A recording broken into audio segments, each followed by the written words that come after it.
बच्चों आज हम लोग पढ़ेंगे रासायनिक अभिक्रियाओं के आखिरी प्रकार को, जो कि अपना है ऑक्सीकरण अपचयन अभिक्रियाएं। पिछले वीडियोज में हम लोगों ने रासायनिक अभिक्रियाओं के 4 टाइपों के बारे में पढ़ा था।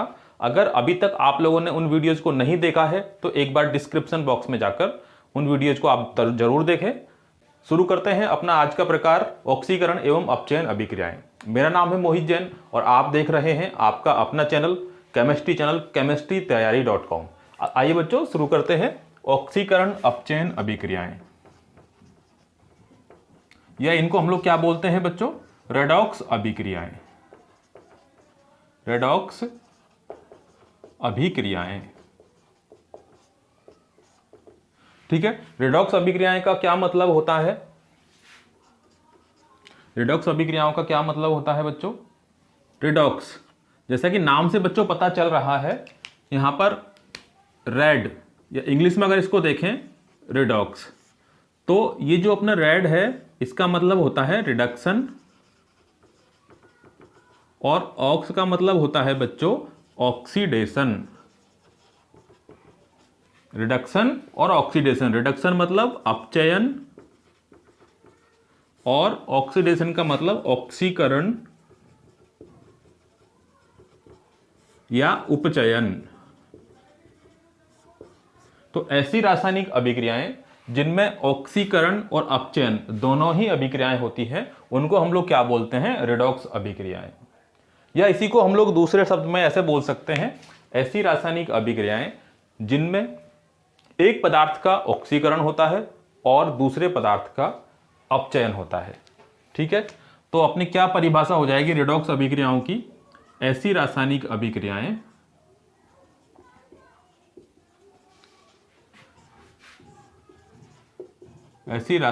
अभिक्रियाएं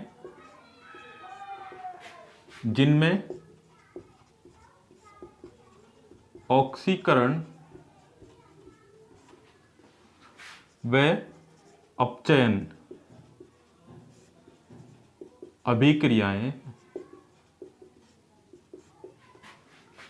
साथ साथ होती है।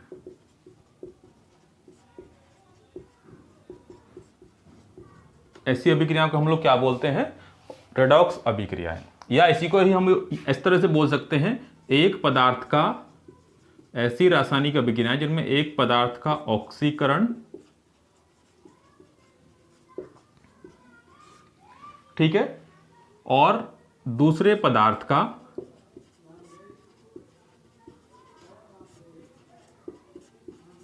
अपचयन हो रहा है। ये दोनों अगर साथ साथ होते हैं तो इन अभिक्रियाओं को क्या बोला जाता है बच्चों? रेडॉक्स अभिक्रियाएं। ठीक है, तो ये दोनों ही परिभाषा अपनी हो गई रेडॉक्स अभिक्रियाओं की। अब बात करते हैं कि ऑक्सीकरण क्या होता है और अपचयन क्या होता है। तो ऑक्सीकरण अभिक्रियाएं क्या होती हैं? ऑक्सीकरण और अपचयन को बच्चों हम लोग दो तरह से जानेंगे। सबसे पहले जो अपना ट्रेडिशनल मेथड है, क्लासिकल अप्रोच जो है इसकी, कि उसके हिसाब से, उसके अकॉर्डिंग ऑक्सीकरण और अपचयन क्या होता है, और उसके बाद में बच्चों हम लोग जानेंगे इसकी इलेक्ट्रॉनिक धारणा के हिसाब से ऑक्सीकरण अपचयन क्या होता है। तो अपना जो ट्रेडिशनल कंसेप्ट है उसके हिसाब से ऑक्सीकरण किसी भी पदार्थ में बच्चों, किसी भी सब्सटेंस में या किसी भी स्पीसीज में अगर ऑक्सीजन का जुड़ना, ऑक्सीजन जुड़ रहा है, या ऑक्सीजन का जुड़ना या हाइड्रोजन का हटना, ठीक है, ऑक्सीजन का जुड़ना या हाइड्रोजन का हटना। कोई भी पदार्थ है, किसी भी रासायनिक अभिक्रिया में मान लीजिए एक पदार्थ में ऑक्सीजन जुड़ रहा है और या फिर किसी पदार्थ से ऑक्सीजन हट रहा है, एक पदार्थ से ऑक्सीजन जुड़ रहा है या दूसरे पदार्थ से हाइड्रोजन हट रहा है, तो उस रासायनिक अभिक्रिया को बच्चों हम लोग क्या बोलेंगे? ऑक्सीकरण अभिक्रिया। और अपचयन क्या हो जाएगा बच्चों? अपचयन इसका हो जाएगा उल्टा। मान लीजिए किसी रासायनिक अभिक्रिया में एक पदार्थ में हाइड्रोजन का जुड़ना या हाइड्रोजन जुड़ रहा है और दूसरे पदार्थ से ऑक्सीजन का हटना। ठीक है, हाइड्रोजन का जुड़ना या ऑक्सीजन का हटना, इसको हम लोग क्या बोलते हैं बच्चों? अपचयन या रिडक्शन। बात आ गई समझ में?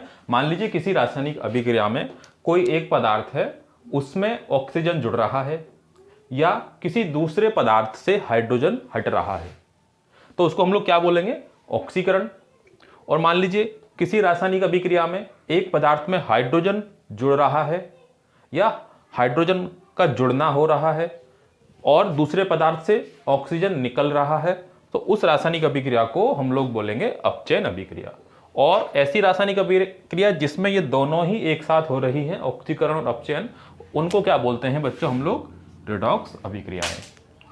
ठीक है, तो अब बात करते हैं बच्चों ऑक्सीकरण और अपचयन किस तरह से होता है। ठीक है, इनके एग्जाम्पल्स क्या होते हैं, इसके बारे में हम लोग बात करते हैं। तो बच्चों रेडॉक्स अभिक्रियाओं का पहला एग्जाम्पल लेते हैं और इस एग्जाम्पल में हम लोग एक एक्टिविटी करते हैं। एग्जाम्पल्स हम लोग ले लेते हैं, उदाहरण, और पहले उदाहरण में हम लोग एक एक्टिविटी या क्रियाकलाप करते हैं। बच्चों हम लोग क्या करते हैं, एक चाइना प्लेट में या चाइना डिश में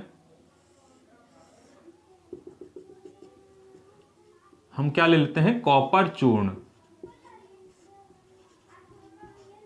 कॉपर चूर्ण लेकर इसको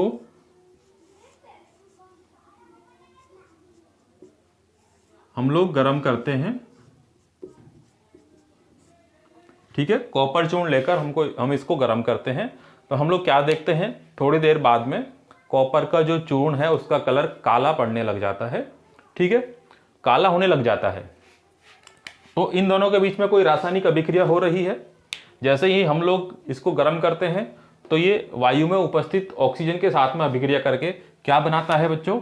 कॉपर ऑक्सीजन के साथ अभिक्रिया करके कॉपर ऑक्साइड का निर्माण कर लेता है। कॉपर, ये हो गया अपना ऑक्सीजन और कॉपर ऑक्साइड। कॉपर, इसको कॉपर सेकंड ऑक्साइड बोला जाता है बच्चों। सेकंड क्यों बोला जाता है? अगर ध्यान से देखें तो इसमें जो कॉपर का ऑक्सीकरण अंक है वो 2 है, क्योंकि ऑक्सीजन का -2 है और इसका +2 है। तो कॉपर +2, कॉपर सेकंड ऑक्साइड इसको बोला जाता है, और ये इसको गर्म करने पर हम लोगों को मिलता है। तो जो कॉपर का चूर्ण का जो ब्लैक कलर है, काला रंग है, वो इसी कॉपर ऑक्साइड की वजह से क्या हो जाता है बच्चों? काला रंग पड़ जाता है। ठीक है, जब इस कॉपर ऑक्साइड को बच्चों जब हाइड्रोजन गैस इसमें प्रवाहित की जाती है, कॉपर ऑक्साइड के साथ में अगर हम लोग हाइड्रोजन गैस प्रवाहित करें और गर्म करें, तो होता क्या है? वापिस से कॉपर और जल का निर्माण हो जाता है। वापिस से हमको क्या मिल जाता है बच्चों? कॉपर मिल जाता है और जल या पानी का निर्माण हो जाता है। ये कॉपर ऑक्साइड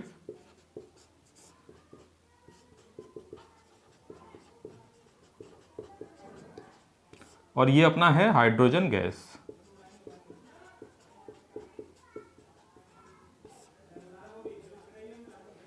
ठीक है, तो ये रासायनिक अभिक्रिया होती है। एनसीईआरटी बुक में क्वेश्चन दे रखा है कि कॉपर का रंग काला क्यों पड़ जाता है, और कॉपर ऑक्साइड की जब अभिक्रिया हाइड्रोजन के साथ में कराई जाती है तो वापस से कॉपर का रंग लाल भूरा क्यों हो जाता है? क्योंकि वापस से कॉपर का निर्माण हो जाता है, इसमें से कॉपर ऑक्साइड खत्म हो जाता है। इसकी वजह से वापस जो है कॉपर का कलर कैसा हो जाता है बच्चों? भूरा रंग या ब्राउन कलर का अपना कॉपर हो जाता है। अब हम लोग बात करते हैं कि इसमें ऑक्सीकरण अपचयन अभिक्रियाएं किस तरह से हो रही हैं। अभिक्रिया तो हमको समझ में आ गई कि ये अभिक्रिया इसमें एक्टिविटी में अपनी होती है, ठीक है। लेकिन इसमें ऑक्सीकरण अपचयन अभिक्रिया किस तरह से होती है, इसको हम लोग एक बार समझ लेते हैं। तो बच्चों, अगर इस अभिक्रिया में हम लोग ध्यान से देखें तो कॉपर ऑक्सीजन के साथ अभिक्रिया करके कॉपर ऑक्साइड का निर्माण कर रहा है। ऑक्सीकरण अभिक्रिया की हम लोगों ने क्या परिभाषा देखी थी, ऐसी रासायनिक अभिक्रिया जिसमें किसी भी पदार्थ में ऑक्सीजन का जुड़ना पाया जाता है या ऑक्सीजन जुड़ रहा होता है। तो यहां पर अगर हम लोग ध्यान से देखें, कॉपर में ऑक्सीजन जुड़ रहा है और यहां कॉपर ऑक्साइड का निर्माण हो गया। तो इधर से इधर हम लोग जा रहे हैं तो कॉपर में ऑक्सीजन का जुड़ाव हो रहा है, कॉपर में ऑक्सीजन जुड़ रहा है, ठीक है। क्या हो रहा है यहां पर, ऑक्सीजन का जुड़ना। और ऑक्सीजन का जुड़ना को हम लोग क्या बोलते हैं बच्चों, ऑक्सीजन का अगर जुड़ना हो रहा है तो उसको बोला जाता है ऑक्सीकरण, ठीक है। तो ये तो हो गई अपनी ऑक्सीकरण अभिक्रिया। अगर हम नीचे वाली अभिक्रिया की बात करें बच्चों, कॉपर ऑक्साइड की अभिक्रिया हाइड्रोजन के साथ करवाई, कॉपर और जल का निर्माण हो गया बच्चों, ठीक है। तो यहां हम लोग देखते हैं कि ऑक्सीकरण अभिक्रिया और अपचयन अभिक्रिया किस तरह से हो रही है। अगर बच्चों हम लोग यहां पर ध्यान से देखें तो यहां पर CuO है, कॉपर ऑक्साइड है, और यहां पर Cu है। तो कॉपर ऑक्साइड से ऑक्सीजन निकल गया और कॉपर का निर्माण हो गया, ठीक है। यहां क्या हुआ बच्चों, कॉपर ऑक्साइड था, उससे कॉपर का निर्माण हो गया। इसका मतलब ऑक्सीजन का क्या हो गया बच्चों, ऑक्सीजन का हटना या निकलना। ऑक्सीजन का हटना या निकलना अगर हो रहा है तो कौन सी अभिक्रिया हो जाएगी बच्चों, ये ऑक्सीजन का हटना हो जाता है बच्चों अपना अपचयन। ये कौन सी अभिक्रिया हो गई बच्चों, अपनी अपचयन अभिक्रिया हो गई, ठीक है। यहां पर हम लोग ध्यान से देखें, हाइड्रोजन गैस है यहां पर, और हाइड्रोजन गैस के साथ में इधर आ गया ऑक्सीजन और पानी का निर्माण हो गया। तो हाइड्रोजन में यहां पर ऑक्सीजन जुड़ रहा है। हाइड्रोजन में क्या हो रहा है बच्चों, ऑक्सीजन का जुड़ना हो रहा है, ऑक्सीजन का जुड़ना हो रहा है। और ऑक्सीजन का जुड़ना क्या बोला जाता है, ये हो रहा है अपना ऑक्सीकरण या उपचयन, ऑक्सीकरण या उपचयन। तो अगर मैं इस अभिक्रिया में आपसे पूछूं कि कौन से पदार्थ का ऑक्सीकरण और कौन से पदार्थ का अपचयन हो रहा है, तो हम लोग आसानी से बता सकते हैं बच्चों, कॉपर ऑक्साइड से कॉपर का निर्माण हो रहा है, कॉपर ऑक्साइड से ऑक्सीजन निकल रहा है और कॉपर बन रहा है। तो इसका मतलब यह हो गया कि ऑक्सीजन का हटना हो रहा है तो कॉपर ऑक्साइड का अपचयन हो रहा है। दूसरी तरफ हम लोग बात करें तो हाइड्रोजन गैस में ऑक्सीजन जुड़ रहा है। अगर ऑक्सीजन जुड़ रहा है तो इसका हो रहा है बच्चों ऑक्सीकरण, और ऑक्सीकरण किसका हो रहा है, हाइड्रोजन गैस का वाटर में या पानी में, ठीक है बच्चों। ये आपको समझ में आ गई। एक तो एग्जांपल्स हम लोग और लेंगे, ठीक है। अब हम लोग बात करते हैं, ये तो हो गया अपना ऑक्सीकरण या अपचयन। अब दूसरी होता है बच्चों ऑक्सीकारक और अपचायक। क्या होता है बच्चों, ऑक्सीकारक पदार्थ और अपचायक पदार्थ। तो इसको मैं यहां से मिटा देता हूं।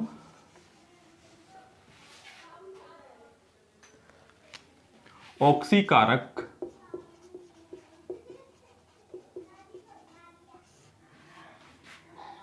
पदार्थ या ऑक्सीडाइजिंग एजेंट, इसको बोलते हैं ऑक्सीडाइजिंग एजेंट, ठीक है। तो क्या होते हैं ऑक्सीकारक पदार्थ।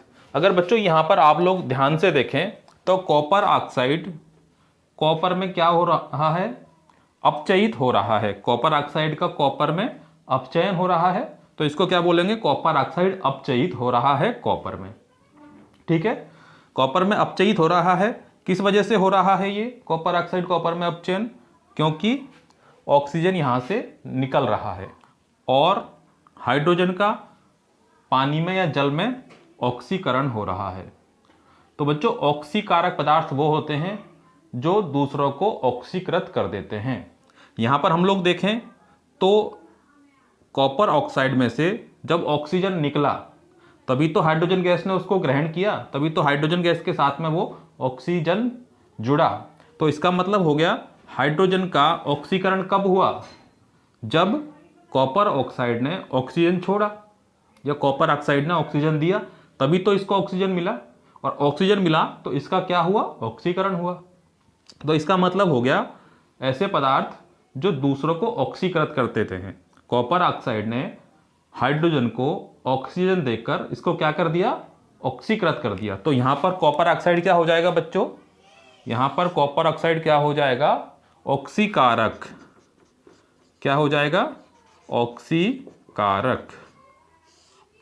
बात आ गई समझ में। कॉपर ऑक्साइड ने हाइड्रोजन को ऑक्सीजन दिया, ऑक्सीजन हाइड्रोजन के साथ में चिपका, जल का निर्माण हुआ और हाइड्रोजन का क्या हो गया, ऑक्सीकरण। तो ऐसे पदार्थ जो दूसरे पदार्थों का ऑक्सीकरण कर देते हैं उनको क्या बोलते हैं हम, ऑक्सीकारक। और खुद का क्या हो जाता है उन पदार्थों का, अपचयन। अगर देखें यहां पर कॉपर ऑक्साइड का क्या हो रहा है, अपचयन हो रहा है। दूसरी तरफ हम लोग देखें अपचायक पदार्थ कौन से होते हैं। यहां पर अगर हम लोग हाइड्रोजन को देखें, ठीक है, हाइड्रोजन को देखें तो हाइड्रोजन ने ऑक्सीजन लिया, हाइड्रोजन के साथ में ऑक्सीजन चिपका, तभी तो क्या हुआ, कॉपर का अपचयन हुआ ना भाई। कॉपर से ऑक्सीजन कब निकला, जब हाइड्रोजन ने उसको अपने साथ चिपकाया या हाइड्रोजन ने उसको अपने साथ में जोड़ा। तो यहां पर हाइड्रोजन ने कॉपर ऑक्साइड का क्या कर दिया, अपचयन, अपचयन कर दिया। तो ये हाइड्रोजन क्या हो गया बच्चों, हाइड्रोजन हो गया यहां पर अपचायक। हाइड्रोजन क्या हो गया, अपचायक पदार्थ। तो अगर हम लोग ध्यान से देखें तो ऑक्सीकारक पदार्थ क्या होते हैं, ऐसे रासायनिक पदार्थ, ऐसे रासायनिक पदार्थ जो दूसरे पदार्थों को, या इसको ऐसे लिख सकते हैं, ऐसे रासायनिक स्पीसी में बच्चों परमाणु, अणु या आयन कुछ भी हो सकते हैं। ये ऐसी रासायनिक स्पीसी जो दूसरे स्पीसी को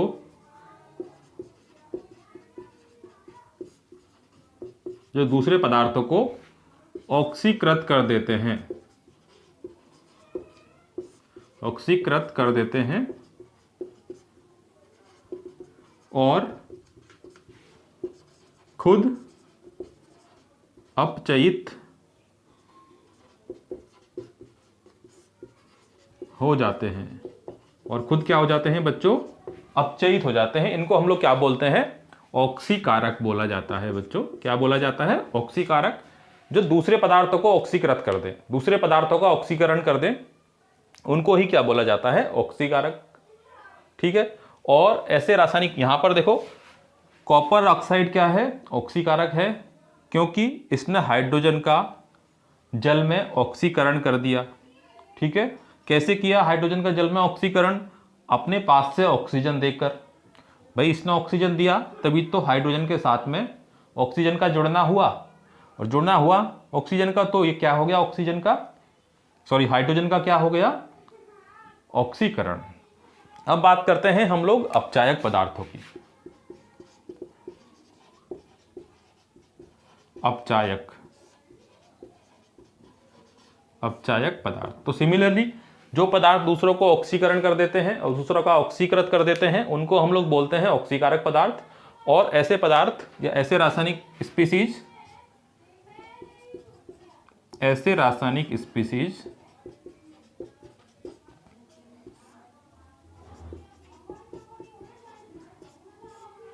जो दूसरे पदार्थों को या दूसरे स्पीसीज को अपचयित कर देते हैं, दूसरे पदार्थों को अपचयित कर देते हैं और खुद ऑक्सीकृत हो जाते हैं। खुद क्या हो जाते हैं, ऑक्सीकृत हो जाते हैं। खुद का क्या हो जाता है, ऑक्सीकरण हो जाता है। खुद ऑक्सीकृत हो जाते हैं। ठीक है बच्चों, उनको हम लोग क्या बोलते हैं, अपचायक पदार्थ, जैसे कि यहाँ पर अपचायक कौन है, हाइड्रोजन, इसने कॉपर ऑक्साइड को क्या कर दिया बच्चों, अपचयित कर दिया हाइड्रोजन, और हाइड्रोजन का खुद का क्या हुआ, ऑक्सीकरण, हमने अभी अभी देखा है। तो ये अपने हो जाते हैं बच्चों ऑक्सीकारक और अपचायक पदार्थ। एग्जाम्स में जो क्वेश्चन आते हैं उनमें हम लोगों को पहचानना होता है कि कौन से पदार्थ का ऑक्सीकरण हो रहा है और कौन से पदार्थ का अपचयन हो रहा है, या दी गई अभिक्रिया में कौन सा पदार्थ अपचायक है और कौन सा पदार्थ ऑक्सीकारक है। ठीक है, ये राजस्थान बोर्ड में काफ़ी बार क्वेश्चन पूछा गया है बच्चों, 2015, 16, 17, 18, 4-5 साल लगातार ये क्वेश्चन पूछा गया है। एक रासायनिक अभिक्रिया दे देंगे हम लोगों को, और उसके बाद में पूछा गया है अपनों को कि इसमें इसी रासायनिक अभिक्रिया बच्चों 2 बार आई हुई है, 2015 में, ये आई है बच्चों 2015 में और 2017 में। ठीक है, इस अभिक्रिया में ये पूछा गया है कि कौन सा पदार्थ ऑक्सीकारक है और कौन सा पदार्थ अपचायक है। इसके बाद में पूछा गया है ऑक्सीकरण अभिक्रियाओं की, ऑक्सीकरण अपचयन अभिक्रियाओं की परिभाषा, ये भी 2018 में और 2014 में पूछा गया है बच्चों। अगला एग्जाम्पल हम लोग देख लेते हैं बच्चों, सेकंड एग्जाम्पल रेडॉक्स अभिक्रियाओं का। जिंक ऑक्साइड, जिंक ऑक्साइड की अभिक्रिया अगर कार्बन के साथ में कराई जा रही है तो क्या मिलता है, जिंक मिलता है बच्चों और कार्बन मोनोऑक्साइड। ये हो गया अपना जिंक ऑक्साइड, जिंक ऑक्साइड। ठीक है, जिंक ऑक्साइड में भी जिंक की जो ऑक्सीकरण अवस्था है +2 है। ठीक है, ये कार्बन,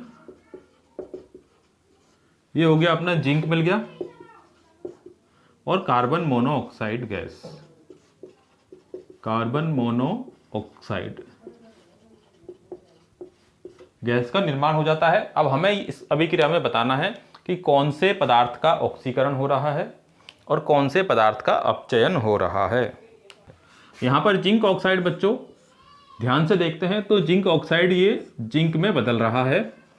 क्या हो रहा है बच्चों, जिंक ऑक्साइड जिंक में बदल रहा है, मतलब जिंक ऑक्साइड से ऑक्सीजन का निकलना हो रहा है, जिंक ऑक्साइड से ऑक्सीजन निकल रहा है।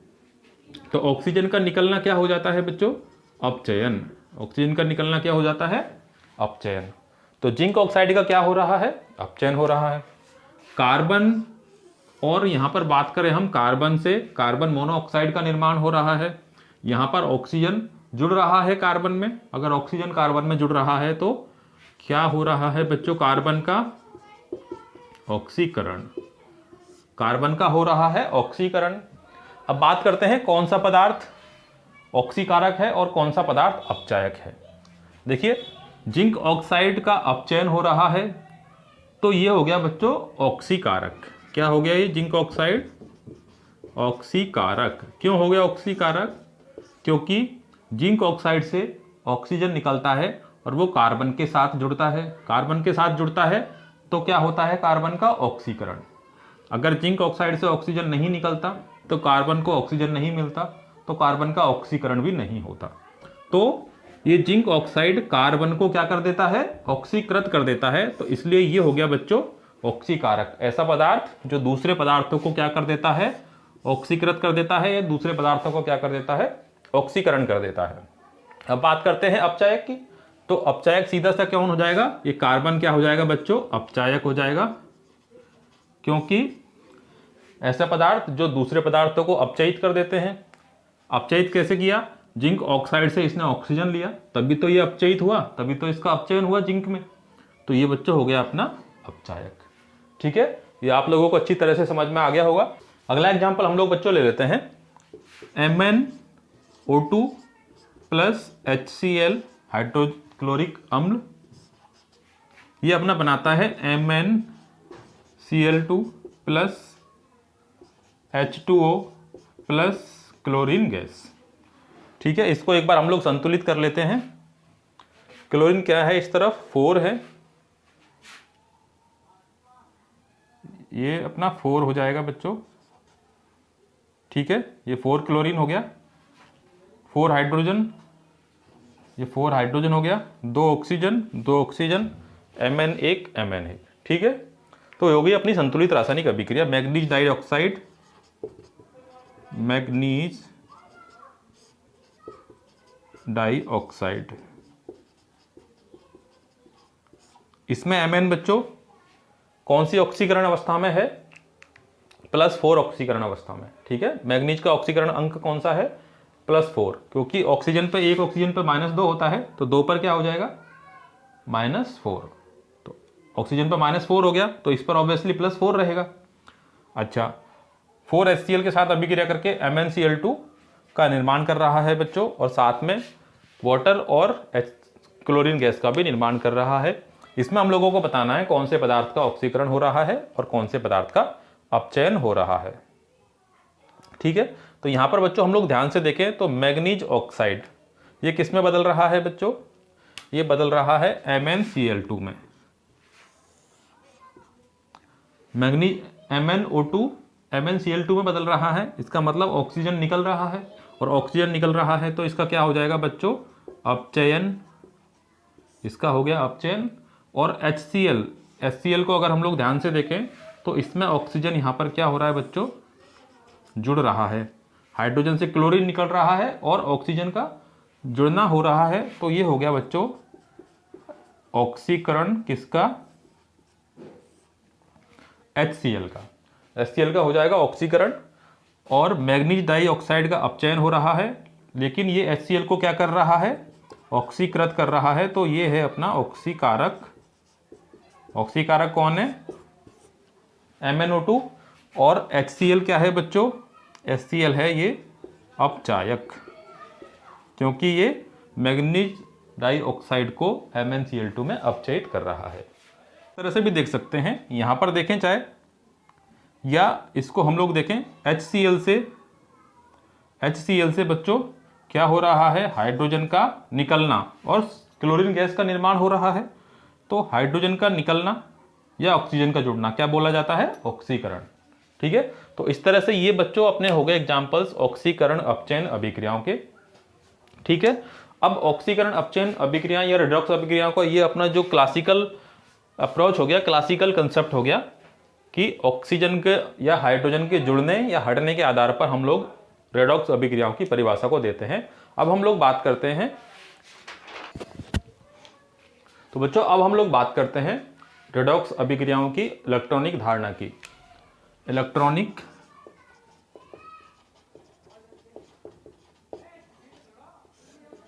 धारणा।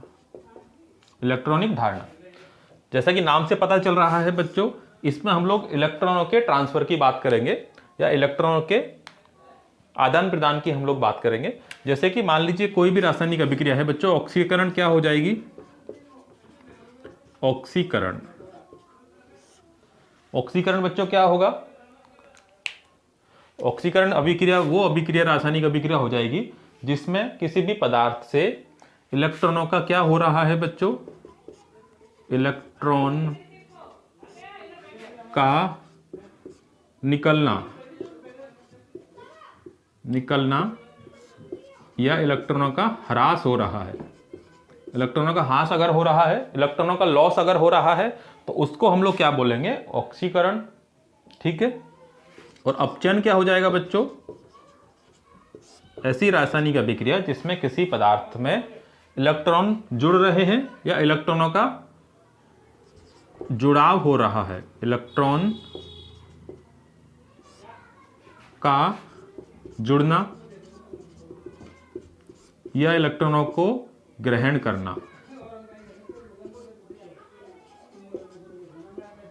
इलेक्ट्रॉनों को जुड़ना या इलेक्ट्रॉनों को ग्रहण करना अगर हो रहा है किसी रासायनिक पदार्थ में, तो वो रासायनिक अभिक्रिया हो जाती है बच्चों अपनी अपचयन अभिक्रिया। तो एक एग्जाम्पल लेके देखते हैं हम लोग बच्चों इसका। मान लीजिए मेरे पास में सोडियम है और ये क्लोरीन के साथ अभिक्रिया करके, क्लोरीन गैस के साथ में अभिक्रिया कर बच्चों क्या बनाता है? NaCl का निर्माण करता है। इस रासायनिक अभिक्रिया को हम लोग संतुलित कर लेते हैं। 2 Cl है इस तरफ, तो 2 क्लोरीन और ये 2 सोडियम हो गया। ठीक है बच्चों, तो अब यहां पर हम लोग ध्यान से देखें तो कौन इलेक्ट्रॉन ग्रहण कर रहा है और कौन इलेक्ट्रॉन का ह्रास कर रहा है। ठीक है बच्चों, कोई भी जो तत्व होता है अपनी एलिमेंट्री अवस्था में, उसके ऊपर कितना आवेश होता है? 0 आवेश होता है बच्चों। यहाँ पर भी 0 आवेश है, ठीक है। और यहाँ पर अगर आवेश की बात करें तो ये एक आयनिक यौगिक है, इसमें सोडियम पर या Na पर +1 चार्ज होता है और क्लोरीन पर -1 चार्ज होता है, ठीक है। तो अगर हम बात करें तो जो सोडियम है बच्चों, यहाँ पर सोडियम है वो 0 से बच्चों जा रहा है, बना रहा है Na+, ठीक है। सोडियम बच्चों क्या बना रहा है, सोडियम 0 से प्लस चार्ज पर जा रहा है। तो बच्चों प्लस चार्ज पर कब जाएगा, कोई भी तत्व पर पॉजिटिव आवेश तब आता है, धनावेश तब आता है जब उसमें से इलेक्ट्रॉन निकल जाते हैं। इलेक्ट्रॉनों पर ऋणावेश होता है और ऋणावेश की कमी की वजह से कोई भी तत्व पर उतना ही क्या आ जाता है, धनावेश आ जाता है, ठीक है। तो इसका मतलब है कि सोडियम ने क्या किया, इलेक्ट्रॉनों को निकाल दिया। कितने इलेक्ट्रॉनों को निकाला भाई, जितना धनावेश आया उतने ही इलेक्ट्रॉनों को निकाला। तो यहाँ पर कितने इलेक्ट्रॉनों को निकाल दिया, सोडियम ने 1 इलेक्ट्रॉन को निकाल दिया, ये अपना हो गया। तो सोडियम 0 से सोडियम प्लस में जा रहा है, इलेक्ट्रॉनों का क्या हो रहा है बच्चों, इलेक्ट्रॉनों का निकलना हो रहा है। तो इस रासायनिक अभिक्रिया में अगर इलेक्ट्रॉनों का निकलना हो रहा है तो क्या हो रहा है, इलेक्ट्रॉनों का निकलना, ऑक्सीकरण। किसका हो रहा है ऑक्सीकरण, ये हो गई अपनी बच्चों क्या, कौन सी अभिक्रिया, ऑक्सीकरण अभिक्रिया।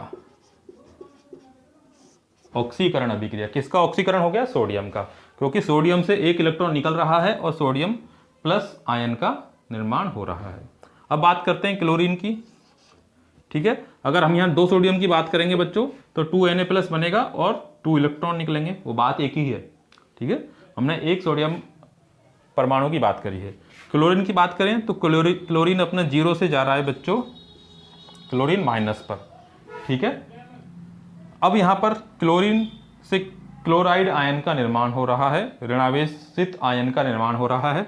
इसका मतलब है कि ये क्लोरीन 1 इलेक्ट्रॉन ग्रहण कर रहा है, भाई ग्रहण करेगा तभी तो इस पर ऋणावेश आएगा, ठीक है। और जितना ऋणावेश आता है उसके बराबर का इलेक्ट्रॉन ग्रहण करेगा। तो अगर क्लोरीन इलेक्ट्रॉन ग्रहण कर रहा है, क्लोरीन में इलेक्ट्रॉन जुड़ रहे हैं, तो क्लोरीन का क्या हो जाएगा बच्चों, इसका हो जाता है अपचयन, ठीक है।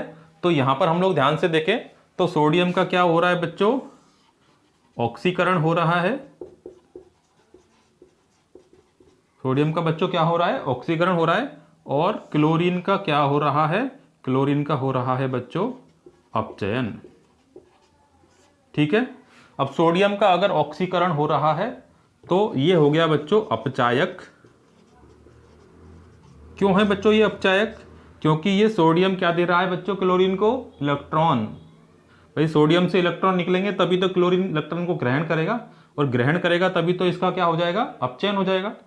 तो सोडियम हो गया अपना अपचायक और क्लोरीन क्या हो गया बच्चों, क्लोरीन अपना हो गया ऑक्सीकारक। ऑक्सीकारक कैसे होगा ऑक्सीकारक ये, क्योंकि अगर सोडियम से ये इलेक्ट्रॉन नहीं लेगा तो सोडियम का ऑक्सीकरण कैसे होगा, ये सोडियम से इलेक्ट्रॉन ले रहा है तभी तो सोडियम का ऑक्सीकरण हो रहा है, ठीक है। तो सोडियम हो गया अपचायक और क्लोरीन क्या हो गया बच्चों, ऑक्सीकारक, ठीक है। तो ये बच्चों अपना हो गया ऑक्सीकरण अपचयन की इलेक्ट्रॉनिक धारणा या इलेक्ट्रॉनिक अपधारणा। अब बच्चों हम लोग बात करते हैं ऑक्सीकरण अपचयन अभिक्रियाओं के कुछ प्रभावों के बारे में, जो कि हमारे दैनिक जीवन में हम सभी पर पड़ते हैं, ठीक है। तो बच्चों अब हम लोग ऑक्सीकरण के प्रभावों के बारे में बात कर लेते हैं।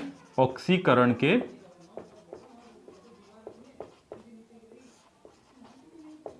प्रभाव, ऑक्सीकरण के प्रभाव। तो ऑक्सीकरण का सबसे पहला प्रभाव होता है बच्चों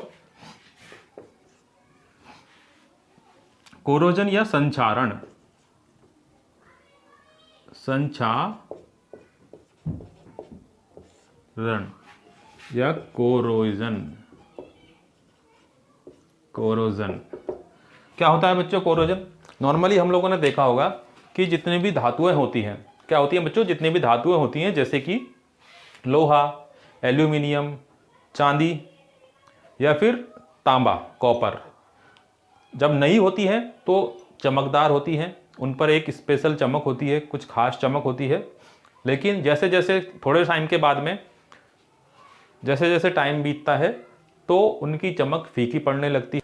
तो लोहे की वस्तुएं जितनी भी होती हैं कुछ समय के बाद में भूरी पड़ जाती हैं। इसी को बच्चों क्या बोला जाता है? लोहे पर जंग का लगना। ऐसे ही कुछ समय बाद में जितने भी सिल्वर की वस्तुएं होती हैं, सिल्वर के आभूषण होते हैं, चांदी के आभूषण, उनको भी बच्चों क्या हो जाता है? थोड़े टाइम के बाद में काले पड़ जाते हैं। तो इस पूरी प्रोसेस को, पूरी प्रक्रिया को क्या बोला जाता है?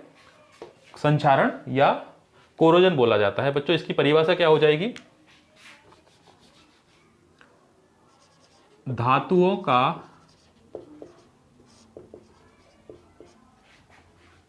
और ये किसकी उपस्थिति की वजह से होता है? वायुमंडल में उपस्थित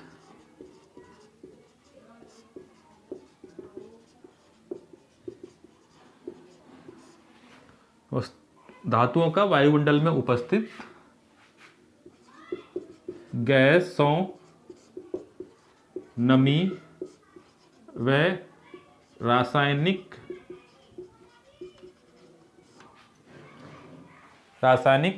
पदार्थों के कारण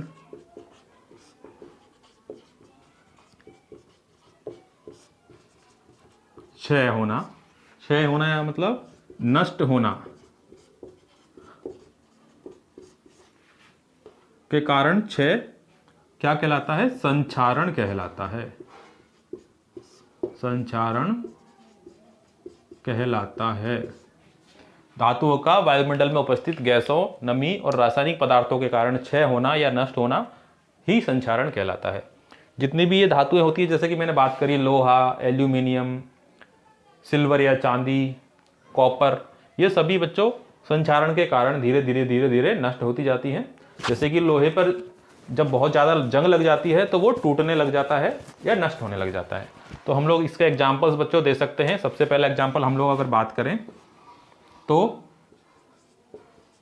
लोहे की वस्तुएं,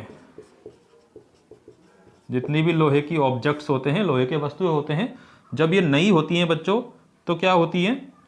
नई वस्तुएं जब होती हैं, नई लोहे की वस्तुएं क्या होती हैं? चमकदार होती हैं, चमकदार होती हैं, ठीक है। लेकिन कुछ समय पश्चात क्या हो जाता है बच्चों? कुछ समय पश्चात क्या हो जाता है? ये हो जाती है बच्चों लाल भूरे रंग की हो जाती है। ऐसा क्या होता है बच्चों? एक बार हम लोग जान लेते हैं इसका क्या कारण होता है। और इसी को बच्चों क्या बोला जाता है? इसी प्रोसेस को बोला जाता है लोहे पर जंग का लगना। लोहे पर जंग का लगना, या इसी को हम लोग रस्टिंग ऑफ आयरन बोलते हैं। रस्टिंग ऑफ आयरन क्या बोला जाता है बच्चों? रस्टिंग ऑफ आयरन या लोहे पर जंग का लगना। तो देखिए इसमें क्या रासायनिक अभिक्रिया होती है? जो भी लोहे की वस्तुएं होती हैं, मतलब आयरन जब होता है, लोहा वायुमंडल में उपस्थित ऑक्सीजन के साथ में अभिक्रिया करके क्या बनाता है बच्चों? आयरन के ऑक्साइड Fe2O3, ठीक है। क्या निर्माण करता है बच्चों? Fe2O3। ये हो गया अपना लोहा, ऑक्सीजन। ये ऑक्सीजन कहाँ से मिलती है इसको? ऑक्सीजन के साथ में अभिक्रिया करके, ऑक्सीजन वायुमंडलीय ऑक्सीजन के साथ में अभिक्रिया करके आयरन ऑक्साइड का निर्माण करता है। आयरन ऑक्साइड, इसमें बच्चों जो आयरन की ऑक्सीकरण अवस्था होती है क्या हो जाएगी? आयरन की ऑक्सीकरण अवस्था 3rd, +3 ऑक्सीकरण अवस्था में आयरन इसमें पाया जाता है, ठीक है। तो इस आयरन ऑक्साइड बनने की वजह से जो लोहे का रंग होता है वो लाल भूरा कलर का, लाल भूरा हो जाता है, ठीक है। ठीक है, ये हो गया अपना पहला एग्जाम्पल इसका संचारण का। लोहे की वस्तुएं जब नहीं होती हैं तो चमकदार होती हैं, लेकिन कुछ समय पश्चात वो लाल भूरे रंग की हो जाती हैं, उनकी चमक गायब हो जाती है, ठीक है ना। चमक क्या हो जाती है? गायब हो जाती है। ये क्यों होता है? क्योंकि लोहे की वस्तुएं वायुमंडल में उपस्थित ऑक्सीजन के साथ में अभिक्रिया करके आयरन ऑक्साइड का निर्माण कर लेती हैं, जिसकी वजह से उनका कलर क्या पड़ जाता है बच्चों, लाल भूरा कलर का हो जाता है और उनकी चमक क्या हो जाती है, गायब हो जाती है। ठीक है, अगला एग्जाम्पल हम लोग लेते हैं इसमें।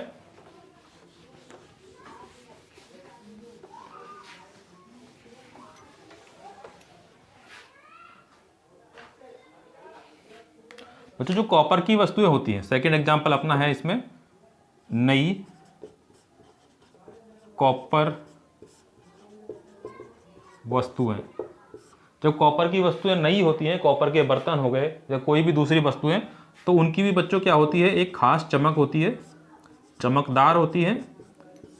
ठीक है, लेकिन कुछ समय पश्चात बच्चों क्या होता है, कुछ समय पश्चात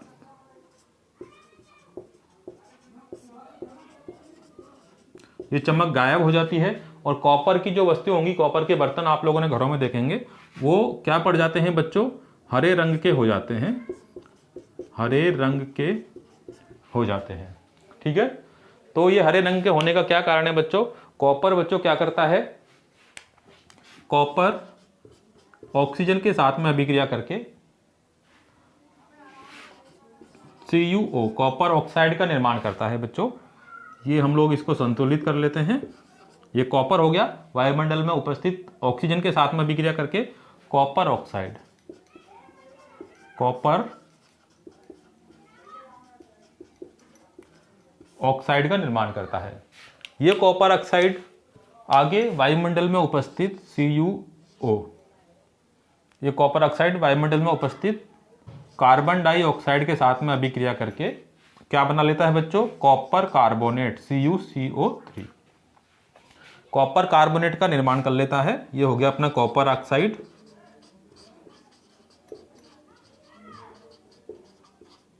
कार्बन डाइऑक्साइड गैस के साथ में अभिक्रिया करके क्या बना रहा है बच्चों, ये कॉपर कार्बोनेट। इसी कॉपर कार्बोनेट की वजह से जो कॉपर की वस्तुएं होती हैं, उनका कुछ समय के पश्चात में जो रंग होता है क्या पड़ जाता है बच्चों, हरे रंग का हो जाता है। क्या हो जाता है, हरे रंग का हो जाता है। ये क्वेश्चन पूछा जाता है कई बार एग्जाम्स में कि कॉपर की वस्तुओं का कुछ समय के बाद में हरा रंग क्यों हो जाता है, क्योंकि ये वायुमंडल में उपस्थित ऑक्सीजन के साथ में अभिक्रिया करके कॉपर ऑक्साइड का निर्माण करता है और यही कॉपर ऑक्साइड आगे कार्बन डाइऑक्साइड के साथ में अभिक्रिया करके कॉपर कार्बोनेट का निर्माण कर लेता है, जो कि अपना हरे रंग का होता है बच्चों। ठीक है, इसके बाद में अगला एग्जाम्पल हम लोग लेते हैं, थर्ड एग्जाम्पल बच्चों हम लोग इसमें लेते हैं, जितने भी सिल्वर की वस्तुएं होती हैं या सिल्वर के आभूषण होते हैं, चांदी के जो आभूषण होते हैं, सिल्वर या चांदी के आभूषण,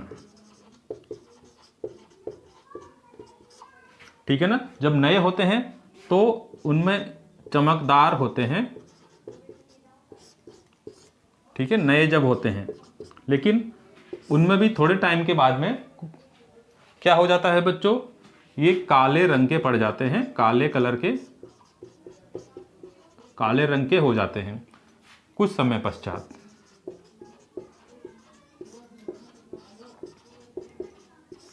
ठीक है, इसका क्या कारण है बच्चों, जितने भी सिल्वर के या चांदी के आभूषण होते हैं, जब हम लोग उनको खरीदने जाते हैं या खरीद के लाते हैं तब तो बहुत ज़्यादा चमकदार होते हैं एकदम। कुछ समय पश्चात चांदी के जैसे जितने भी आभूषण होते हैं उन पर फिर काले रंग की परत का निर्माण होने लगता है बच्चों।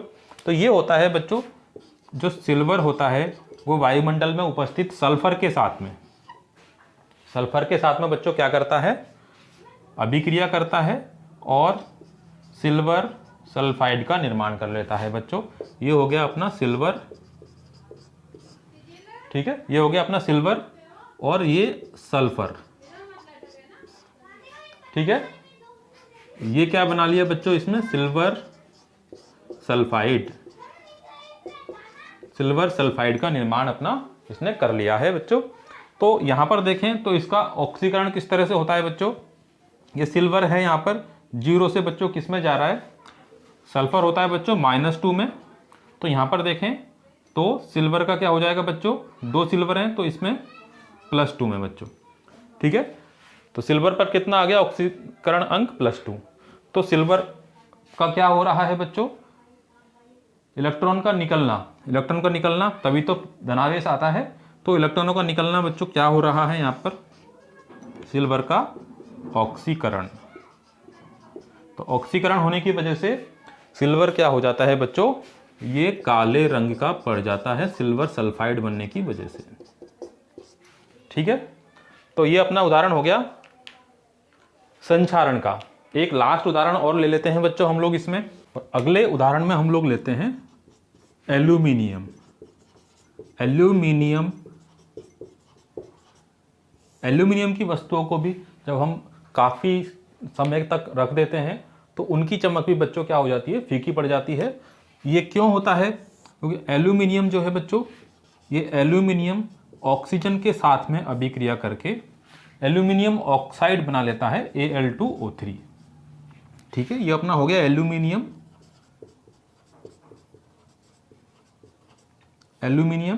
ये ऑक्सीजन और इसके साथ में अभिक्रिया करके क्या बना लेता है बच्चों, एल्यूमिनियम ऑक्साइड। एल्यूमिनियम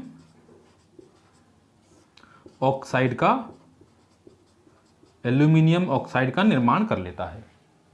ठीक है, ये एल्यूमिनियम ऑक्साइड बच्चों, मान लीजिए कि कोई ये एल्यूमिनियम का ऑब्जेक्ट है, एल्यूमिनियम का कोई वस्तु है।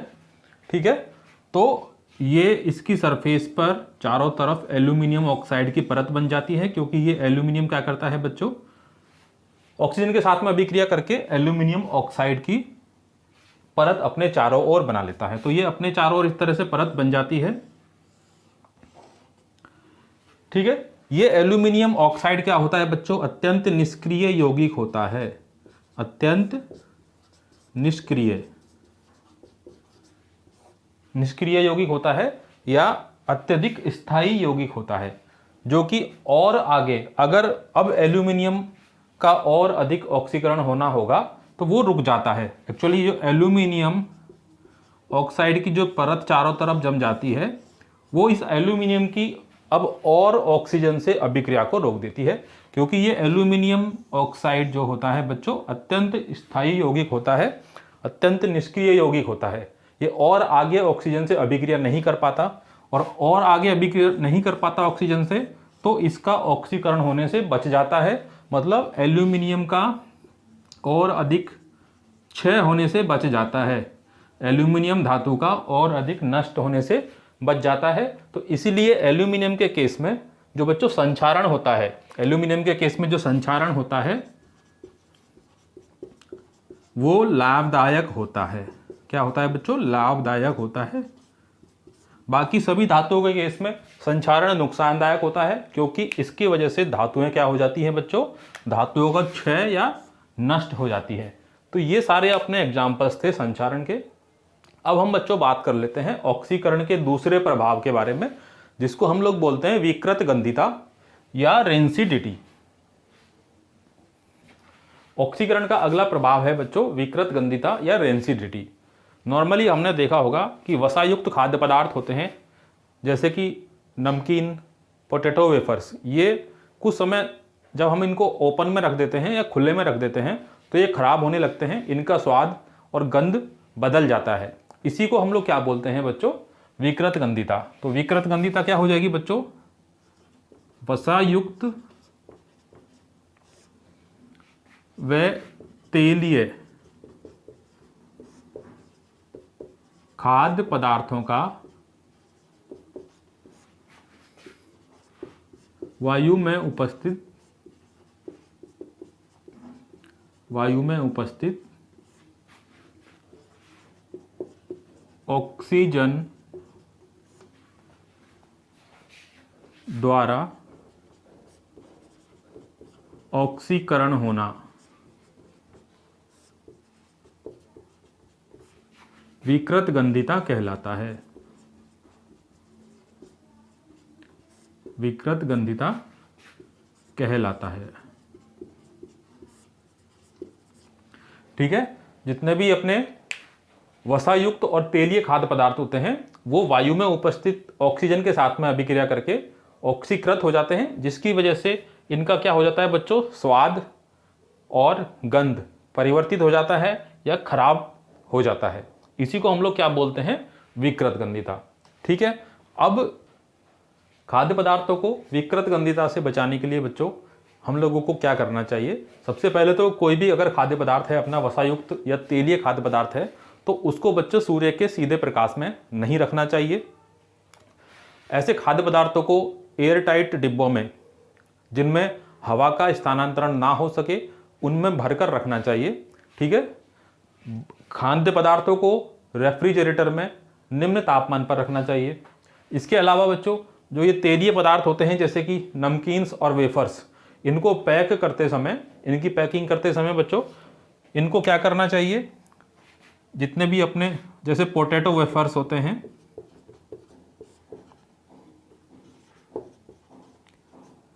पोटैटो वेफर्स और नमकीन प्रोडक्ट्स को,